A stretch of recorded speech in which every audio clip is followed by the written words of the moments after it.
കുംഭമേളയിലെ viral പെൺകുട്ടി പ്രായപൂർത്തിയാകുന്നതിന് മുൻപേ വിവാഹം നടത്തിയെന്ന പരാതി വലിയ വിവാദവും കേസുമൊക്കെ ആയതാണ്. സംഭവത്തിൽ ഭർത്താവ് ഫർമാൻ ഖാനെതിരെ മധ്യപ്രദേശ് പോലീസ് പോക്സോ കേസുമെടുത്തു. അങ്ങനെ രണ്ടുപേരെയും കസ്റ്റഡിയിലെടുക്കാൻ കേരളത്തിലെത്തിയപ്പോഴാണ് മറ്റൊരു വിശേഷം കൂടി പോലീസ് അറിയുന്നത്. ആ പെൺകുട്ടി ഇപ്പോൾ ഗർഭിണിയാണ്. അവളുടെ ഭർത്താവ് തന്നെയാണ് ഇക്കാര്യം പോലീസിനോട് വെളിപ്പെടുത്തിയത്. അതിനാൽ ഉടൻ ചോദ്യം ചെയ്യലിന് ഹാജരാകാൻ ആകില്ലെന്ന് പറഞ്ഞതോടെ മധ്യപ്രദേശ് പോലീസ് തിരികെ മടങ്ങുകയും ചെയ്തു. പെൺകുട്ടിയും പങ്കാളിയും ഒളിവിൽ തുടരുന്നതിനാൽ അവരിൽ നിന്നും മൊഴിയെടുക്കാൻ കഴിഞ്ഞിട്ടില്ല.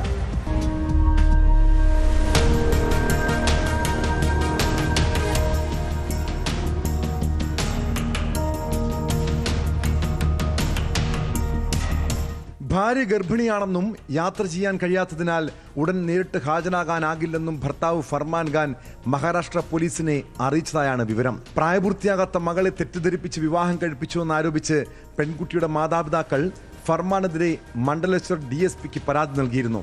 ഈ പരാതിയിൽ നേരിട്ട് ഹാജരാകണമെന്ന് മധ്യപ്രദേശ് പോലീസ് അറിയിച്ചതിന് പിന്നാലെയാണ് ഭാര്യ ഗർഭിണിയാണെന്ന് ഫർമാൻ അറിയിച്ചിരിക്കുന്നത്.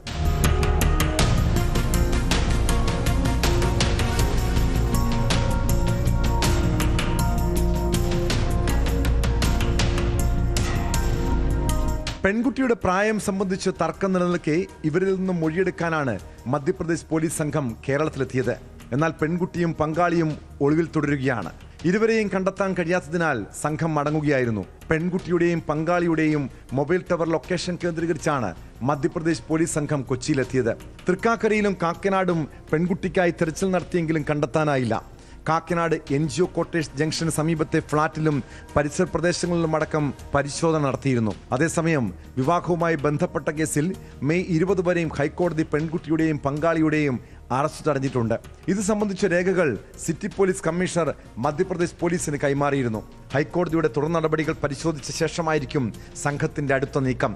അതേസമയം തനിക്കെതിരെ വ്യാജരേഖ ചമച്ച് സമൂഹ മാധ്യമങ്ങളിൽ പ്രചരിപ്പിക്കുന്നെന്ന പെൺകുട്ടിയുടെ പരാതി കേരള പോലീസിന് മുന്നിലുണ്ട്.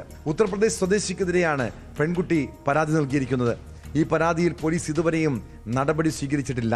താൻ മജിസ്ട്രേറ്റിന് മുന്നിൽ രഹസ്യമൊഴി നൽകാമെന്നും പെൺകുട്ടി കേരള പോലീസിനെ അറിയിച്ചിരുന്നു. എന്നാൽ കേരള പോലീസ് കേസെടുക്കാത്തതിനാൽ പെൺകുട്ടിക്ക് ഇതുവരെയും രഹസ്യമൊഴി നൽകാൻ കഴിഞ്ഞിട്ടില്ല. മധ്യപ്രദേശ് പോലീസ് തന്നെ ബലമായി പിടിച്ചുകൊണ്ടുപോകാൻ എത്തിയതാണെന്നും സംരക്ഷണം വേണമെന്നും ആവശ്യപ്പെട്ട് തിങ്കളാഴ്ച പെൺകുട്ടി കോടതിയെ സമീപിക്കുമെന്നും സൂചനയുണ്ട്.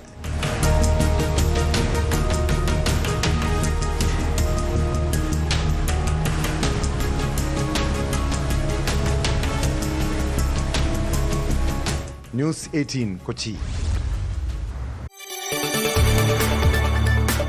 കൂടുതൽ വാർത്തകൾക്ക് news 18 Keralam YouTube channel subscribe ചെയ്യുക.